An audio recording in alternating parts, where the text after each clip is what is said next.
Welcome to the Dealmaker Show, the number one place for entrepreneurs and dealmakers to learn about leveraging and generating status, frame control, and narrative power to close big deals. Here is your host, investment banker, deal-making expert, and best-selling author of Pitch Anything and Flip the Script, Mr. Oren Klaff. All right. Welcome. I'm Oren Klaff. This is the Dealmaker Show. And generally what I try and do here is put people in front of you and in front of myself that I'm naturally interested and curious about how they got into the business they're in, how they did the deals they're in, how they got successful or unsuccessful sometimes and really made their mark in the world. There's always a different twist on how a deal was originated, how it was pitched, and then how it was closed. I mean, those are the three pieces: originate, pitch, close. And then sometimes we meet these really interesting characters in the world. And I'm so happy to introduce you today, Reuben Gonzalez, who is a four-time Olympian.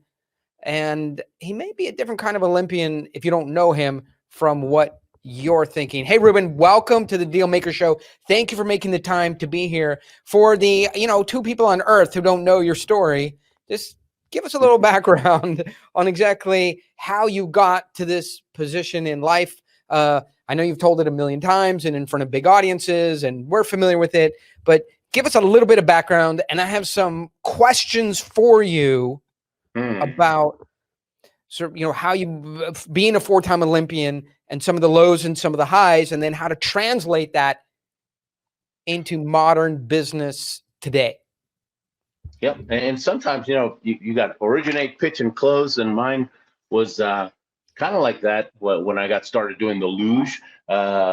Sometimes you fall into an opportunity you didn't even know was there, right? And it works out. And so I was born in Argentina, came to the States when I was 6, saw the Olympics for the first time when I was 10. I was hooked. I thought, that's what I want to do. I was drawn to the Olympians. But I'm not a great athlete. I was always the last kid picked for PE in school. I'm not fast. I'm not strong. I'm normal, right? Like your neighbor. A lot of heart. And so that was my dream. It was a pipe dream. And I didn't believe it was possible, didn't do much. My dad got me reading biographies. He said, study successful people, you'll figure out how to make it happen. And I kept seeing perseverance.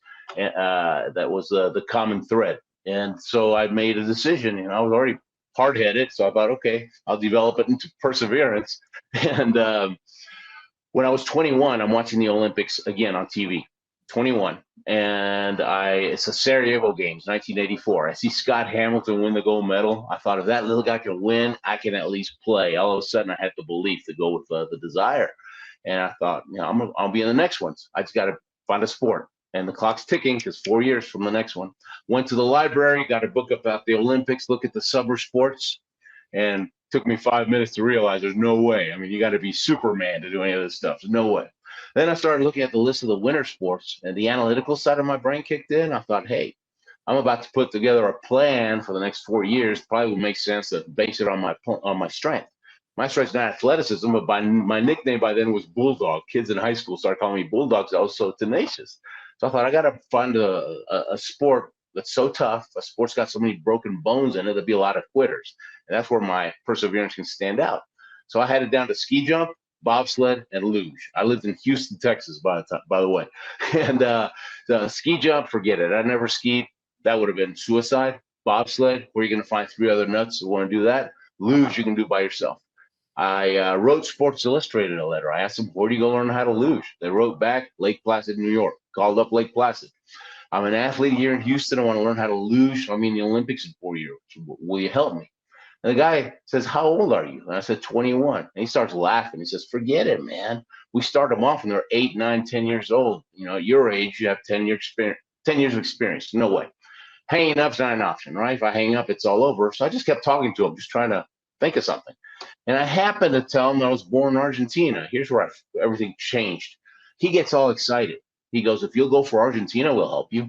And I said, why? A minute ago, you weren't going to help me at all. He said, the sport of luge is this close getting kicked out of the Olympics because we're not global enough. Back then, it was the U.S., Canada, and a handful of European countries. That's it. And they were always on the list, which one we're going to knock out. He said, if you go for Argentina, we'll compress 10 years of training into just 2 years. The next 2 years, we're throwing you to the wolves. You have to race against the best in the world in the World Cup circuit, and then it's like Formula One. They got points, and at the end of the last 2 years, they tally it up. Top 50 get to go. 51 watches it on TV. So we go for Argentina, and he said, we'll train you and you'll travel with us. And basically, they were going to teach me enough to qualify, but not enough to beat the U.S. team. And I was fine with that. I just wanted to be one of the guys, right? And so I went to Lake Placid, and 4 years and a few broken bones later, I got to make the Calgary Olympics in '88, and then Albertville in '92. And I quit for 6 years, made Salt Lake City I was 39, and everybody started thinking I was coach by then. And then another 6-year break, I made Vancouver at 47, and I went again a couple of years ago when I was 55, and I was sliding better than ever, mentally tougher, mentally stronger, listening to the coaches more, right? Trusting the coaches, taking action right away instead of doubting it and second guessing everything they told me. And I've got a brand new sled, and it's usually the last 2 years to qualify. I just found out that just a couple of months ago, that they're not counting last year because of COVID, because it screwed up everybody's training. They said there's 7 races coming up this winter. If you race on those 7 races, you're already tougher. You got a better sled. You got a shot. Even though it's only the top 35 in the world, you got a shot.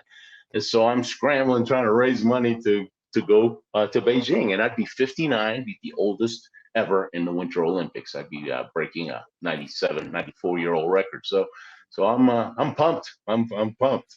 New adventure on the horizon.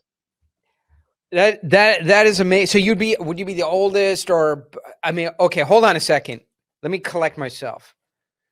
Sure. This is just a ridiculous story with so many angles and components and confusing pieces. So when did Cool Runnings come out? Just for Cool Runnings, I'm going to focus on popular culture. Yeah. So when did Cool Runnings come out? And Cool Runnings, Jamaican bobsledders. That was Calgary. Yeah. Okay, that was the Calgary Olympics. It was their first Olympics, my first Olympics, and Eddie the Eagle's first Olympics, only Olympics. And sure, yeah. And I know one of the guys from Cool Runnings, one of the original guys. And so that was '88. So the movie was a couple of years after that. All right. So it's and I'm speechless by this accomplishment. And so during the last couple of years, what you have done is, or the last couple of years, for many years, you've spoken from stage about your experiences and help people to try and slice and dice what you were able to do, how they might not become Olympians in the same way that you had, but they might take away from your experiences, adapt the process that you went through to think big, to follow some basic steps, follow success principles. They work in the military, they work in technology, they work in sports, they work in business. So you assemble those principles, you follow them, and you try and show people in your footsteps. But I just want to give you a little contrarian thinking that just pops into my head. In some ways, we could think of you as a motivational speaker, but hearing these accomplishments put in front of me, I feel like you're almost like a loser national speaker. Like I feel like a loser when I have to compare the things, that I've set out to do in terms of size and scope and scale. It's hard to comprehend the smallness of my life against these big accomplishments. Like, do you ever feel like you're triggering that in people? Well, no. One of my goals actually is to become their Scott Hamilton. Right? Because I didn't believe for the longest time, because we all tend to be experts at what we can't do, right? And so I try to, and everybody's got a dream somewhere, right? And I try to, make them think about the possibilities. What if you just went for it, And I'm not talking about being an Olympian. Just go for your dream. Make your life an Olympic life, right? And mental toughness too. I talk about, peak performance and how the mind works, how to get yourself to do those things, how to improve the probability, right, that you'll hit the mark. So no, I don't. But it's funny. Let me go backward. You mentioned loser. I right before my first Olympics, I'm training in Houston, in a little gym, and in walks Evander Holyfield, right, and everybody started whispering real loud, "That's Evander Holyfield."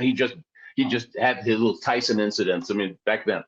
And it was about 10 boxers, and nobody had the guts to go up to Evander. Not me neither.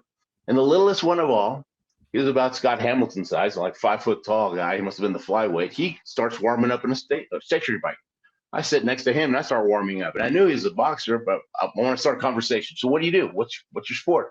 I box. What do you do? He says, I'm a loser. He goes, a loser? Don't you ever call yourself a loser, man? You're a winner. You're a winner. He goes, motivational speaker. And everybody got off their machines and wanted to see who the loser was. I almost walked out of the gym, joined another gym. But he said, he from that, he went into, you got to be careful. Don't call yourself a loser, right? Call yourself a winner. You're a champion, you know, and that got me to read a bunch of books about self-talk, right? Which was just starting to emerge. So it's interesting how, you know, what you say to yourself, it's huge. So it is. And I want to sort of dig into this because it's really interesting to me. And we're right now in a hustle culture, right? So if you go on Instagram, it's, you know, if you hustle, if you work harder than the other guy and you have big goals, and you know, and you wake up at 5 a.m. and you never stop and never give up. And I feel like a lot of this motivational push, because it's so prevalent in digital media, can get people to focus on pure energy and will and exertion of effort, and not so much on planning and thinking. And you know, so that works in sports and it works in military and it works in very physical environments, right? But like the guys I work with, a pure, and in the industries that I'm in, I guess we can come back around, but pure hustle really is not enough to make accomplishments in technology, in finance, in banking, in crypto, in cyber, in, you know, public markets, in securities, in med tech, in medical technologies, in medicine. That working hard is certainly important in every aspect of life, but I feel like we're pushing people so hard on just the hustle aspect of it. And then the hustle, and let me get somewhere with this, the hustle, the very nature of the hustle creates an expectation that a reward is due.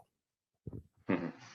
Yeah. And I feel like that is a lot of the risk in the hyper, the hyper exposing people to pure motivation, pure hustle. Big goal setting is sets an expectation that just putting in the time and just putting in the hustle allows you to be in line for the reward. And so you went through it. No, but that's not the whole recipe.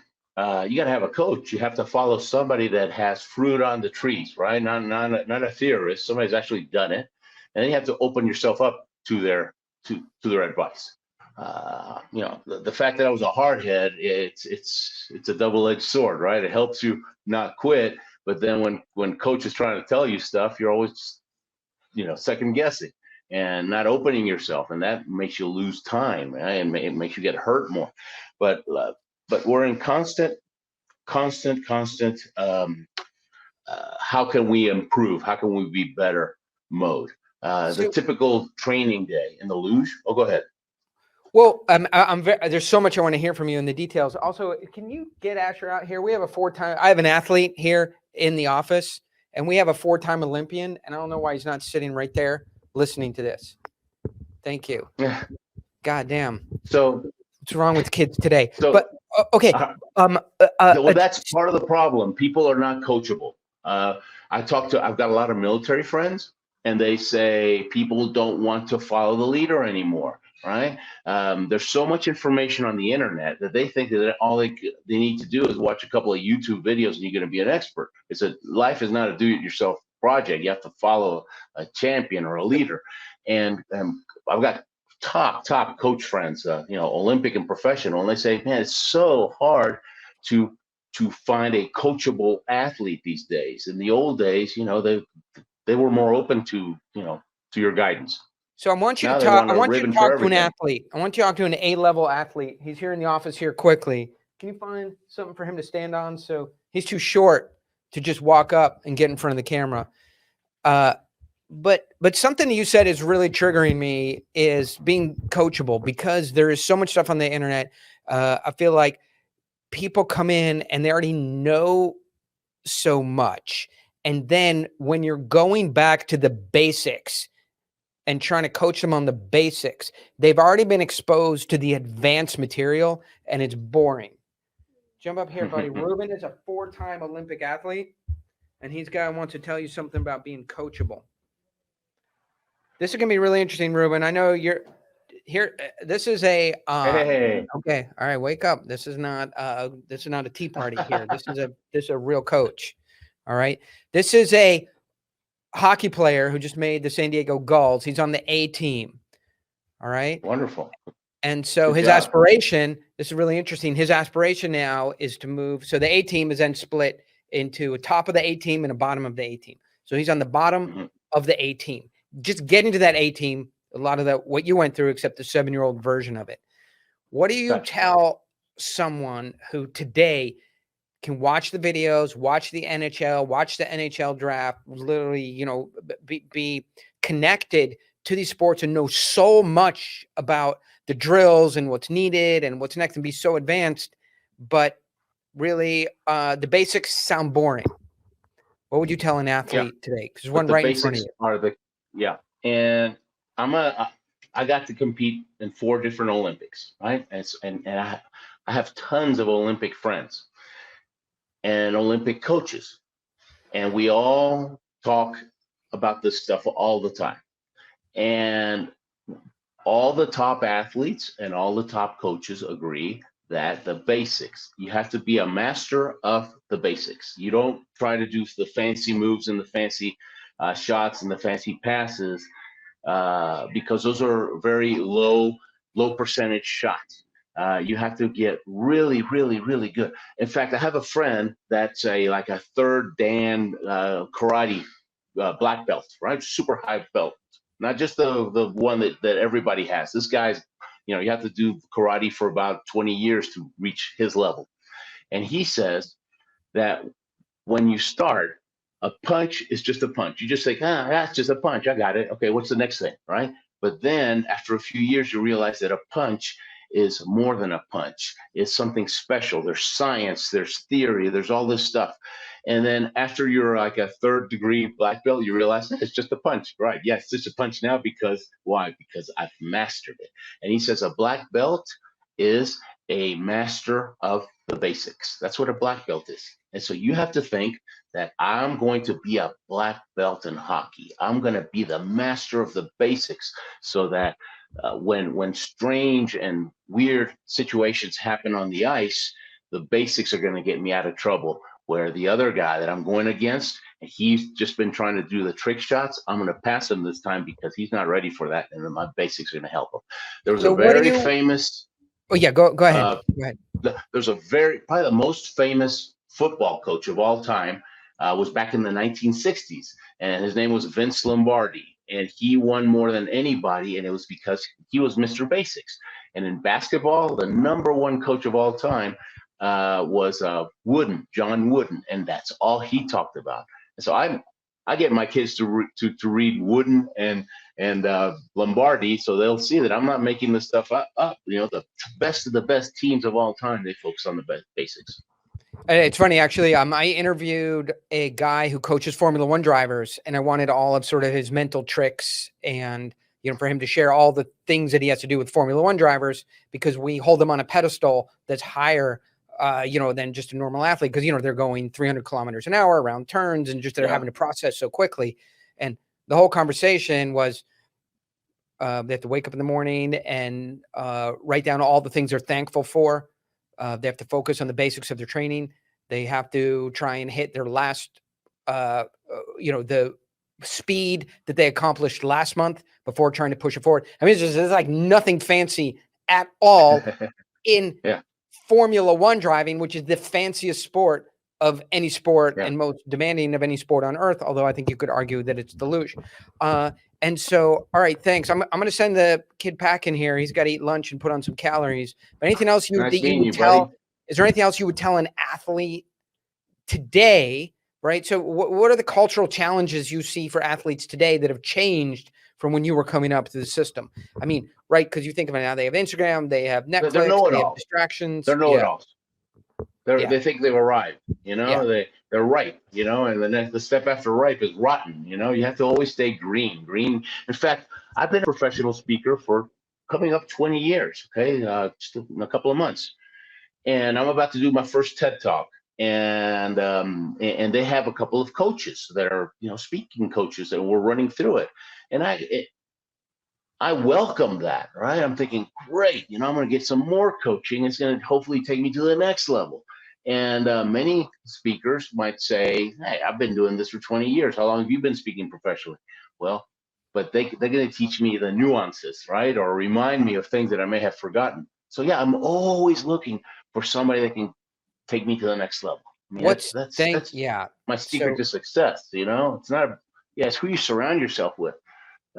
I'll send you an email. I mean, an article, and I'll hook you up. I know some race car drivers too that might be interested.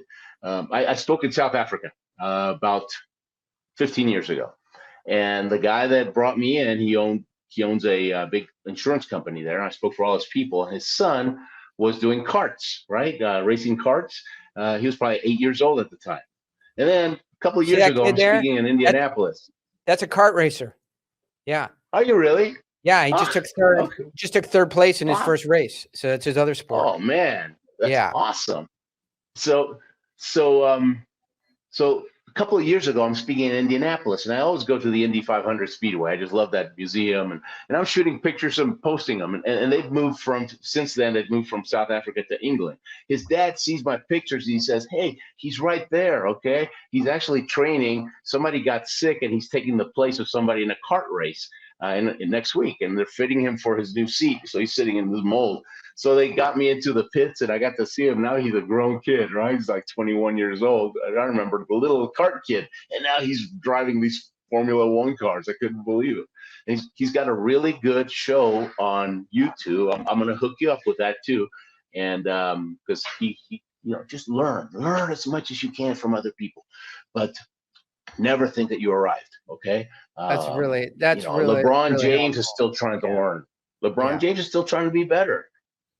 He's the best in the world. He doesn't have to be better, but a champion, and we can all be champions here, right? In your heart, a champion is always thinking about how can I go harder and better and faster? How can I be better than I was before? I'm my biggest competitor. If I can beat Reuben, man, I'll make the Olympics. But this is a 4-time Olympian in the Olympics. Any questions for him? No. Okay, it's a bit overwhelming. All right, go ahead. You go grab your lunch. Thank you for your patience here, Reuben. I'll catch you. That's great. You'll be able to watch that kid on Formula One here in about $25 million. 10 years. Well, I don't know years. I just go by dollars. Store. Yeah, and $25 million, you'll be able to watch him in Formula One. All right. So I want to dig in here. I watched some of your videos, and you read a lot of the books that I read coming up through business when there wasn't Instagram, when there wasn't hustle culture, when there wasn't new to YouTube, and really books was the only way you could get knowledge. And I heard you say something. You're like, if I wanted to look something up, I had to find some way to get down to the goddamn library and look it up. And so you came up through that same system. And so there was Joe Girard and Zig Ziglar and Tom Hopkins and Patton and John Wooden and that kind of stuff, all the motivational classics, so to speak. And I think people could argue the new motivational classic is the 5 a.m. guy on Instagram and Gary Vaynerchuk. But how, in your mind, and I view you so contemporary, I mean, you're working to get back into the Olympics. So it's not like you're have accomplished something 20 years ago and that's all you talk about. But how has things changed in motivation? Or is it just that the principles are the same? The grind is the same. The goals are the same. The steps are the same. Or has 20, 30, 40 years since Zig Ziglar said, you need a checkup from the neck up, or Jim Rohn, right? Have people become smarter or dumber or faster? What's changed? The principles are the same. I mean, I jokingly say, look, you read one of those books and they they reference somebody that wrote a book 20 years before that, and you just keep going back, and you always end up in the same place. Proverbs, right? Because this stuff's been around forever. And so you're talking about hustle before. Yeah, hustle's important, but recovery is important too. Okay, you got to recover. For an athlete, getting enough sleep and getting enough recovery is just as important. For a bodybuilder, I remember reading about old books about Columbo and Ferrigno and Schwarzenegger. Well, those guys sleep 12 hours a day because they're just tearing their bodies apart in their workouts.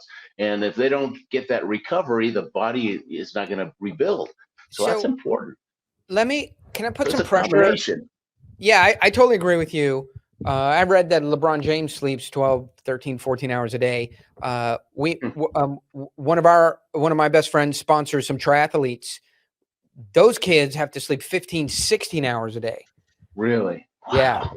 Yeah. They need major mondo sleep. And that's, when they're really fully trained up, but just in their regular life, when they're training, they need 12, 14 hours of sleep. That's all they do: eat, sleep, train.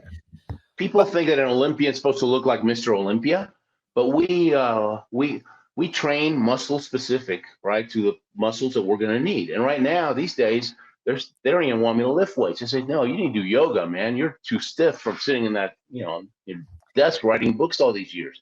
And so it's totally different from what people think. Let me put some pressure on you. Well, I'm just getting a note here from my producer, which says, I'm just reading on the screen, "Oh, hey, motherfucker, this is a business show." Oh, okay. So I want to sort of take the language over, or the ideas over to business for a moment, and ask you a tough question. So in sports and in luge, I watched some of your videos. You're crashing 4 out of 5 rounds, right? Or 3 out of 5 rounds, you're crashing. And that is a signal to your body, to your psychology, to your mental, to your whole system. Like, we got to get out of this state. This is an extreme danger, fight or flight. Your crocodile brain, your lymph system, your ancient neural pathways, everything about you says, I got to get out of this highly dangerous, bodily injurious state into something that's better. Now, and you went through that experience and you did. So maybe for people who don't know that story, maybe you can tell that so they can understand what I'm referring to, that version of the story. But if you're an accountant, if you're a computer programmer and you're failing, I guess my supposition is it doesn't put you in this extreme state of both mental and physical fear or panic or motivation to change. So are these high achieving frameworks come because of the physiology, and we don't have a model for accountants? So I'll just finish my thought so I turn in a TPS report, or I turn in an audit. It has some errors in it. I don't get my bonus. The client complains about me. I'm not rising with my peers in the company. So these are frustrations, but I'm still making $95,000 a year. I vacation in the Caribbean. I buy my girlfriend, exotic Christmas gifts, and I'm really not feeling any physical pain. I'm just sort of not achieving at my full potential. I'd be very interested to have you reflect on it. I'm not saying you have mature thoughts on it, but when you're not experiencing physical demands towards change, where does that put us on the other side of the balance sheet, where we're just in a mental or business environment? I white knuckled it for 25 years. I got late.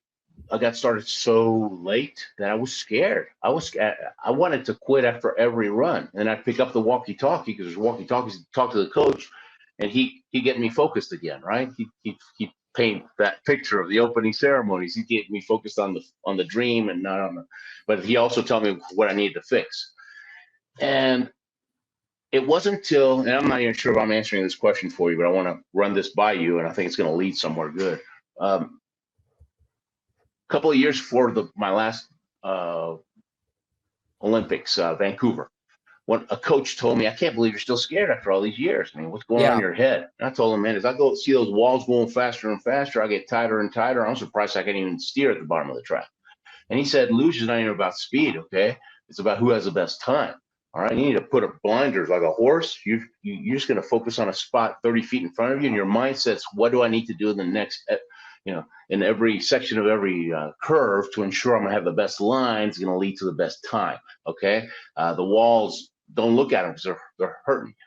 And so that night, I did about 100 mind runs, visualization runs with blinders on. The next day, I go take a run, and the fear disappeared, okay? Changing the focus changed the whole experience. Right? It didn't reduce. I mean, it just disappeared. And people are focusing on the economy now, and they're focusing on COVID, and they're focusing on bad news. And everybody's got that stuff. Okay, so don't watch the news. That's what I tell them. I tell them, hey, stop watching the news. Give your competitor a subscription to USA Today. Let them get all depressed, right? And your new focus is, what do I need to do in the next 15 minutes to move my business forward? Who do I need to call? Maybe it's a follow-up. Maybe it's strengthen a relationship. So, but one thing, I'm triggered. Sorry to talk over you. It's just the connection. It's like talking to your grandmother in Italy. You know, where you start saying something, and then she starts saying something, and then, Grandma, can you hear me? Sonny, yeah. You're looking thin. You're looking thin, okay? I'll give you some more pasta. Reuben. All right. One thing that I'm triggered by is you said, hey, you'd come down and you'd pick up the radio and you talk to your coach, right? But now just picture in your mind, a junior associate at an accounting firm. He gets maybe once a quarter a 360-degree review from a manager or a manager above him. He doesn't sort of turn in an audit and then, not even turn in an audit, complete a spreadsheet, send it in, and then somebody calls him on the phone and say, hey, look, here's where we are. This could be the improvement. So that coaching that you get in physical environments is amazing, right? But what about for the rest of us who might not get any feedback except for every 30 or 90 days or 6 months? I would say, we're screwed. I understand we're screwed. From stage, I'll say, I want to be promoted from 4-time Olympian to 5-time Olympian. Okay. And so first thing I did is I called my coach. I says, is it possible? He says, absolutely. Okay, let's put together a game plan. And so if any of you guys want to be promoted, right, or stay not get fired, right, but really, if you want to get promoted, well, it behooves you to tell your boss, tell him, hey, I'd really like to be promoted. Okay, let's put together a game plan, see if I can make it happen. What do I need to do? Can we meet every 2 weeks? Can we meet every other, once a month, whatever? Because I need feedback and I need a coach. I need somebody. Just the fact that you're saying that puts you to the top of the list, because now they're looking at you at least, right? And you're asking for coaching. I tell young people, like not as young as your son, but teenagers, I'll tell them, look, you got to find somebody that's already done what you want to do. And when you find them, don't ask them to be your mentor, okay? That's like somebody asking a girl to marry you on the first date. Doesn't work very well. But just ask them, hey, tell them, look, I've always wanted to do what you want to do, what you've done. And could we just get some coffee or sit down for a Coke? And can you give me some guidance? Can you give me some tips? And come with some questions, right? Bring one of these things full of questions. And at the end of the hour, tell them, could you give me some homework, right? What do I need to do next to earn the opportunity to meet with you again next month, right? So now they know that, number one, you want to be like them. You want to learn. There you go. I'm going to talk to Reuben Gonzalez. I better write down some things I want to know. Person too. Yeah, how about that? So, and you're an action person. That's going to impress them. That's going to show them that you're not an eternal learner. You're somebody that's going to make it happen. And so I would tell that guy, don't wait till that quarterly. You can change the rules. You can call them up and ask them, why not? What's the worst going to happen? Yeah, I'm 100% agreement. I saw you had a panic attack when I started swearing, and then you all. And then, I'm rated G. I'm Mr. Rated G. but the reason I say that is, does that tie into any way of sort of what to say to yourself, how to talk to yourself? So I saw you read that book. I'm not that familiar with it, but how would you update that, or for somebody who doesn't know that material at all, I think that is a bigger issue for people today, because Instagram sort of gives you some motivational philosophies. Wake up early, hustle, surround yourself with good people, have a plan, make some effort. And still there's a lot of failure around. So I think the two pieces are missing that you've added. One is find somebody who's done specifically what you want to do, not find somebody who is become incredibly wealthy and you want to become wealthy, but find somebody who's done the next step that you're going for. Like, I know I talked to Nathan Myhrvold, who was one of the founders of Microsoft, right? And that helped me incredibly in the amount of zero, because I'm not founding Microsoft, right? He's just a guy with $14 billion, which, sounds good to me, but he doesn't actually know anything about the next steps that I'm going to take. It's a lot like a pro athlete, many times an athlete, they book them to be a speaker. They don't even know how they got good because they've never read all those books. They just followed their coach and it was progressive. They stayed in the game long enough, they got good, but they don't know how. So many times, and then the coach gets fired and they promote this guy to, to coach, right? Or to sales manager, top salesman. Now his sales manager doesn't have a clue why he's good, right? So you got to talk to us then about what to say to yourself, because I think that's the piece you added, is surround yourself with somebody who's done what you're going to do specifically in the business you're in. I totally agree with that. That makes the hustle and to have a plan and surround yourself with good people and wake up early and work hard and don't give up and think big and strive for accomplishment and all those things. But without the having a real human who knows the nuances of what you're going to do, that's important. But then this is not an area, like motivation is not an area that I do very well, because most people come to me motivated, right? Because they want $100 million and like that's self-editing. And I don't try to motivate them either, because that's me pushing. I just try through my goal is to take their excuses away. My goal is I want them walking out of my talk thinking, man, if that guy can make it to the Olympics, I can do anything. And now they're ready to face those fears that are holding them back, and maybe they'll take a little bit more action and they'll start getting better results. That's all right, motherfucker. Let's try this out. I'm my other peers, in my industry they're just much smarter than I am. I mean, I hear them talk. They're sharp. They've had these experiences. A lot of them went to Harvard and MIT and Stanford. And I just feel like it's hard for me to really get to the front of the field because they're smarter than I am.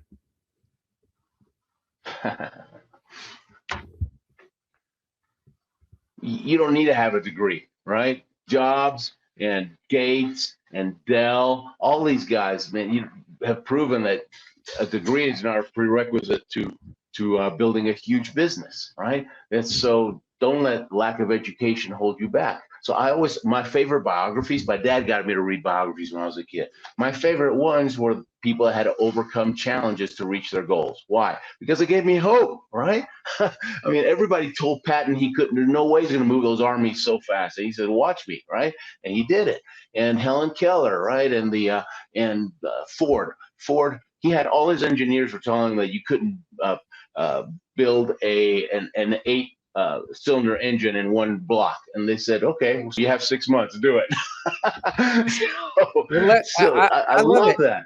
Let me keep working on it. So I have from working out in CrossFit and being involved with the SEALs and Navy SEALs here next door. I got a back injury and I had a surgery, and it's just I can't. It's very hard to work out, and it's just going so slow, and I just can't compete at the level, of the other guys who haven't had the surgery. You can't. Well, you got to, you do as much as you can. Okay. I'm never going to tell you that you can do everything. If you're 5'2" and you weigh 300 pounds, chances are you can't dunk a basketball. Okay. Unless you're a deadlift, champion, right? Because those guys have huge legs. But so you can't do anything, but you can do something, right? And I'm sometimes coming up on the Olympics when I'm speaking, especially in the old days when it was live. I do some Q&A, and somebody would ask me, "Are you going to win the gold medal?" And I'm telling him, man, I'd be happy to make the cover of AARP. Okay, for me, I'm happy to play with the big boys. Okay, that's my gold medal, marching in the opening ceremonies, and and and it's true. I mean, a lot of people's planes have got to go down for me to win the gold medal. So it's just not, you go, you do your best, and you set a goal that excites you, that inspires you to do what it's going to take to reach it, and then you get the job done. So I totally agree with you. I want to tell you where I think I see people ending up. It's very hard to maintain this sense of accomplishing small things, moving forward in small things, improving on yesterday's performance, and getting to the end of the day with poise and grace, with happiness of what I nailed down today, knowing that in 10,000 years it won't matter, and what just really matters is that I did my best, I worked my hardest, I loved the people around me, I held my commitments, I was loyal to my team, I came with focus, and I did the best I could. And holding that down, and also at the same time thinking big. I'm the best. I can be the best. Even though I'm just doing the best I can, and I'm not really making progress, measurable progress towards this goal. And so I see this. My goals are too big. I'm not making progress towards them. They're too hard to hold in, shine a light on. At the same time, I'm just barely keeping forward motion. And there is such a big gap between the goal of starting a company, selling a company, whatever, people becoming a Formula One driver, getting into the Olympics today, right? And that these small micro movements, yes, are supposed to be moving you forward, but the big goal is so far away, and managing that gap today, I feel, is very stressful for people. Yeah. When we train, we do 4 to 6 runs a day. That's it. Okay. If you do more than that, you end up missing the next day because your body breaks down. So you do 2 or 3 in the morning, go have lunch, 2 or 3 in the afternoon, and we watch videos of us, right? So to see what we actually did. You finish a run. My coach was a 4-time Olympian, 3-time world champion from Austria. Reuben, you must relax. Reuben, point your toes, put your head for the back. Reuben, have fun, be one with the sled. Quick. How are you gonna relax? I'm scared half to death. He started when he was 5 years old. It's like Michael Jordan teaching you how to throw a layup, right? Yeah. It's almost like a disconnect, right? And I get pissed off, and I stamp around for a while, and especially in the old days when I wasn't ready for all that, and I'd be mad. And then I realized, and one thing he'd say is like, curve 6, you're too late on curve 6. You're harder on curve 6. And then finally I realized, I'm saying, man, nuts, man, coach is nuts. He's right though. All my problems did start on curve 6. That's when I lost control, started hitting the walls. I got to get back on that sled. I got to get back. I'm a winner. I'm a champion. I'm going to the Olympics. I can do it. Sometimes there's that self-talk for you, okay? 3 questions later. I'm giving myself a pep talk, sometimes for 15, 20 minutes. And finally, I get to the point where I say, I will get on that sled. I'm pointing those toes, head's going back. I'm steering harder on curve 6, and look out, I'm in my best run ever, right? It's kind of like the anger and the courage kicks in after you start giving yourself a pep talk. But you got to do it. So then I go up, and it's about an hour, right? So I got 20 minutes now to kill. So I'll get on my parka. I walk down to the coaches. There are usually 2 or 3 coaches at the toughest parts where we're having problems. And now we're watching the Italians and the Germans go by. See, you started steering here, and he started steering there. You started steering 2 feet too early. Are you kidding, coach? I could barely see the curve, 2 feet. I mean, but he's giving me a visual, right? And then tonight, when we're watching it on the screen, I actually see it. Right? So I got a visual. It's more input. And we do that constantly. Then at night we spend about an hour working on our sleds, taking all the micro scratches off of it so we can be fast tomorrow. And on Friday before the race on Saturday, we do all of that plus about 5 grades of diamond paste, and putting this through that process through all these tracks. Hopefully we'll be a tenth of a second faster next year. A tenth of a second, but that's what you got to do, right? It's that incremental. And I don't know what it is with other people, but for me, what gets me going, or I guess what keeps me going, I don't want to regret anything when I'm old. Okay. And so I remember I did Albertville, I did Calgary and Albertville. Then I quit. I was done. I didn't want to get near a luge sled the rest of my life. And coach calls me 5 years before Salt Lake City. He goes, U.S. Olympic spirit is the best. You must come back, right? Luge needs Argentina. They were low on numbers. That was what they were calling me. But anyways, and I said, no, thanks, coach. Thanks for no thanks. Click. And he calls back and he says, you regret it, because he competed in Lake Placid. So he knew the U.S. Olympic spirit. You're a rock star for 2 weeks, okay, when you do an Olympics in the U.S. And so, and he says, you regret it, Reuben. And when he said the R word, that's all I needed to hear. It's like, I don't want to regret it. I came back. And so when I found out a couple of months ago that I have a shot for Beijing, and I have a shot to become the first person to ever do 5 Winter Olympics in 5 different decades, and be the first, the oldest ever, because the oldest Winter Olympian now is from the 1924 Olympics, a Swedish curler. Okay. But I would be older on the luge.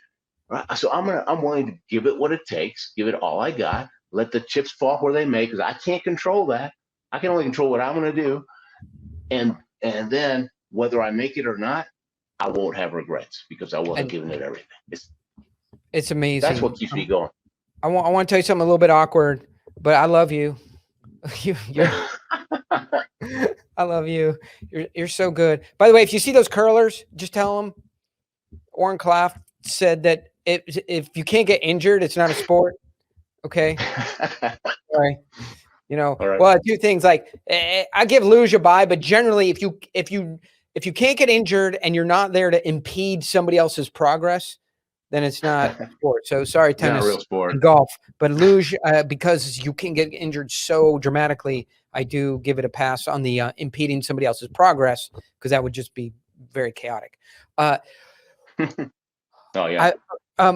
So take me here. What was your credentials are impeccable and amazing. Thank you for sharing that. I'd like to, and hopefully it doesn't take you somewhere that you don't want to be, but what was your most down? Can you share with us your most down, shittiest, lowest moment? What was way down there? You don't have to. Yeah. What was way down there? And then how did you get out of it? Yeah, and maybe I can give you 2, but let's start with this one. About 1.5 years before the Salt Lake City Olympics, I'm racing in St. Moritz in Switzerland, and that year the Italians were the best. We're training in the morning, they were training in the afternoon, and so I remember I went to curve 13. I was just trying to tweak it. I wasn't having any big problems, but I just wanted to see what the Italians were doing. And when you watch luge on TV, even I changed channels. It's boring to me. But live, when you're so close to so much speed, it's like an adrenaline rush just watching it. And so, this Italian goes by. I go, man, I can't believe I do that. I can't believe I do that. I did that for 2 hours. By the way, guys, that's a bad self-talk. Okay. The next day, when I get to that curve, I'm sliding. When I get to the curve, the mind, right, just told me, that's right, you can't do that. And I didn't steer, right? I'm going about 80 by that point of the track. I remember I hit the top of the curve, I hit the bottom. Last thing I remember, I'm flying through the air, doing kind of like a cartwheel. And that's really bad luge position, by the way, guys. Okay. I see the sled is smashing into pieces above me, all right, because I've flown in front. And I'm a little straightaway, and if that thing hits me, I'm a dead man. So I just did a Greg Louganis. I just dove to the side. I figured whatever's out there is softer. I don't know what I hit. I broke my hand. I broke my foot. The sled's totaled. And so I got into a pity party for 3 days. That's my record, okay? And it wasn't until halfway over the Atlantic coming back home. Hold on. You don't get to just say, I was in a pity party for 3 days. What was way down there? What was down there at the bottom? Down there, man, it's all over. I quit. Man, it's not fair. Life's not fair. Why did this happen to me? All this BS, right? Not taking responsibility and feeling like a victim. It's just BS. It is. And so I just got down, right? And I'm just mad, right? Because I'm mad at myself, and I'm mad at my bad luck, and I'm mad that I can't afford another sled, and the Olympics are coming. And so I'm down. So I'm halfway over the Atlantic flying back home. I got my head straight. I realized, hey, I've broken bones before. You wear a cast for a month and a half, 6 weeks, and then it's healed up and stronger than before. So that's just a temporary inconvenience. But tomorrow I'm going to the gym. I don't care. At least I'm going to the gym, right? Just get back on the horse. And okay, I can't afford another sled. Maybe I can borrow a sled, right? So I started thinking about solutions instead of woe is me. And so I started making a list. I'm sitting on that plane. I'm just making a list of all my luge buddies that I'm going to call as soon as I get home, see if I can borrow a sled. And Adam Cook from New Zealand, he lent me his sled. He's a short guy. His sled's way too small for me, but hey, it's better than sliding on your butt. And so I used his sled, and that's what I used to qualify for the Salt Lake City Olympics, and that's what I used to race in Salt Lake. So that's another thing I say all the time. I didn't make this up. I think this might be a Helen Keller, or it might be a Roosevelt lady. I forgot her name. Lady Bird. No, that was Johnson. Anyways, do what you can with what you have today. Okay, just do what you can with what you have today. If you just do that, you'll move forward. Okay, because your competition, let them make excuses and mistakes. And do what you can. Do it. No whining. And so I got my head. So I was one of them. The other one, we go to the Olympics. We get 7 runs. The week before the Olympics actually open. They open on Friday. We come in, and Monday, Tuesday, Wednesday, Thursday, and Friday, we get a total of 7 runs to try to figure out what the track's doing. Because it changes, just like Formula One, the track changes.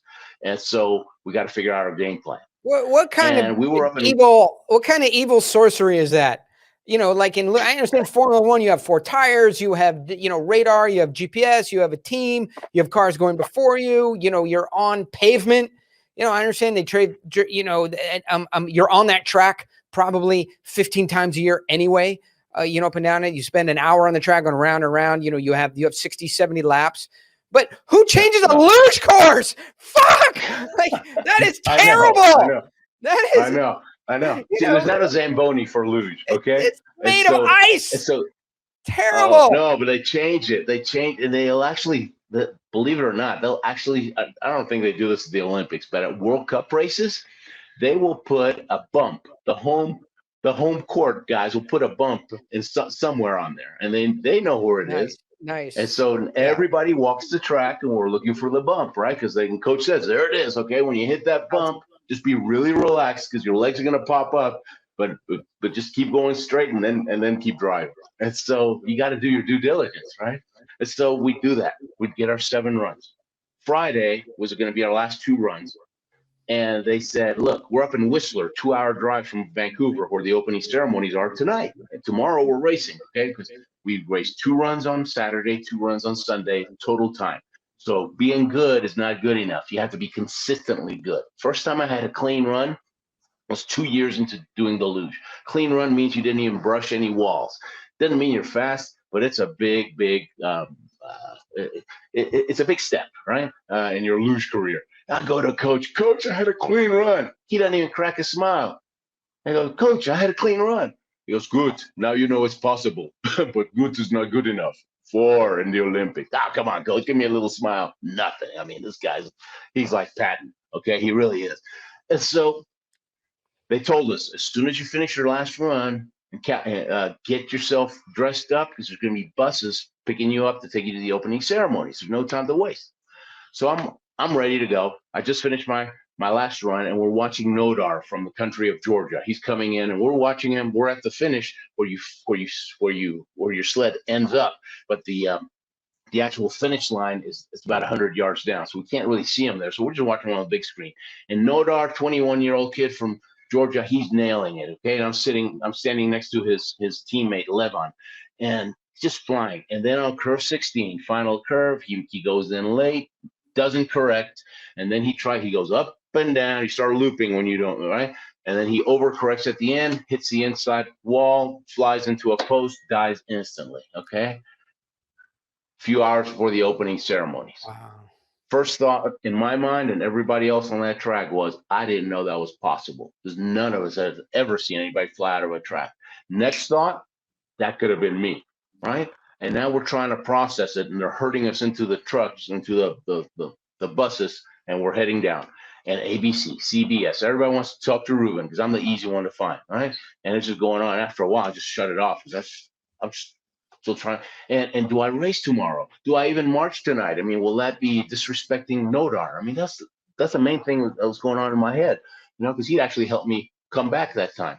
And so we get there.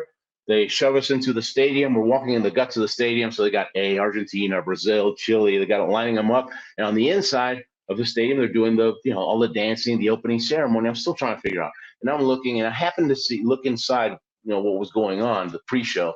And I see the Olympic rings, and then it got clear. I thought, man, we got to race tomorrow. He just gave his life for this. Okay. I mean, we just respect him if we don't race. And then we marched.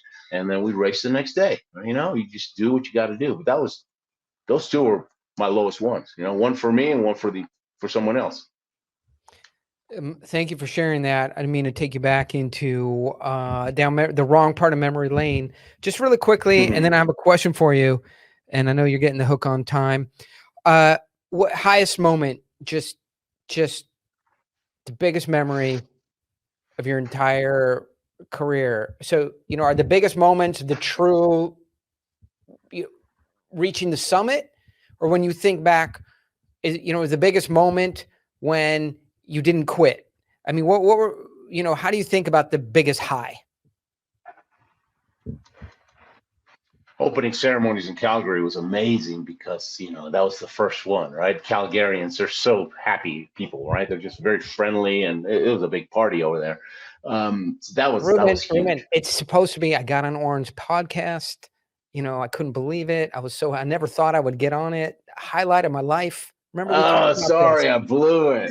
We should have talked beforehand. No, that was my second, a close second, Oren. I tell you, I was gonna say, man, just being on the stage. My gosh, I mean, I've gotten to share the stage with Zig Ziglar 25 times over the years in big arenas. Oh, that's huge. Nothing. I'm here with you, buddy. No, don't.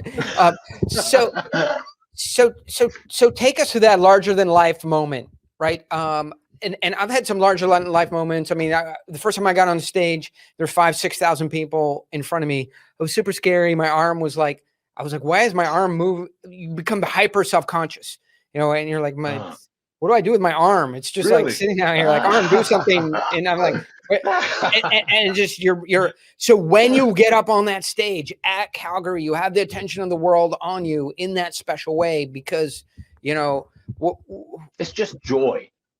It's just like, you just feel so happy. It's like giddy, for 2 weeks, everybody's walking in the Olympic Village. I mean, everybody's walking with a silly grin on their face, Now hear me out. I work in an accounting firm.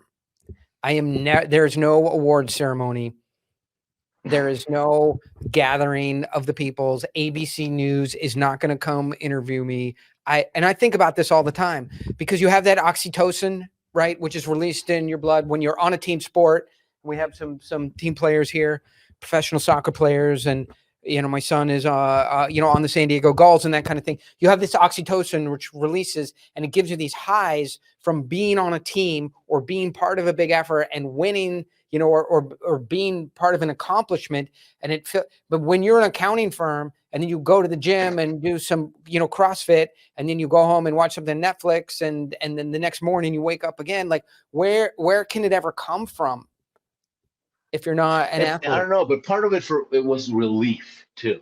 When you were asking me the question, I was thinking, which one am I going to tell them? Opening ceremonies. But another moment was just a couple of months before. I get this call from Argentina because I had to pioneer the sport. Okay, I was going to be the first one actually the second one, but they didn't even have a luge federation in Argentina because nobody does the luge. Okay, so I could be the best in the world, But if they don't have a federation in place that belongs to the Argentine Olympic Committee and to the International Luge Federation, I can't play. All right, and so here I'm breaking bones the first 4 years, and nothing's happening, and I can't start competing internationally to even try to qualify unless they get their act together. So we're sending them all kinds of reports from the U.S. coaches are, oh, this guy's great. You got to do it.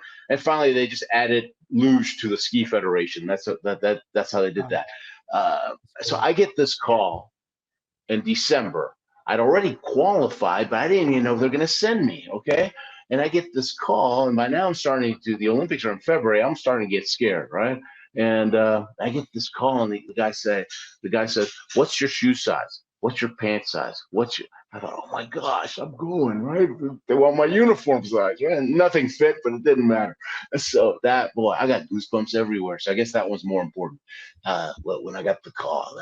So it wasn't about the fans and look at me. It was like, oh man, it's like I felt similarly when I graduated from college and from high school. It was like, from high school, I thought, oh, no more tests. I don't know why I said that, because college was coming. But after college, I still, oh, no more tests.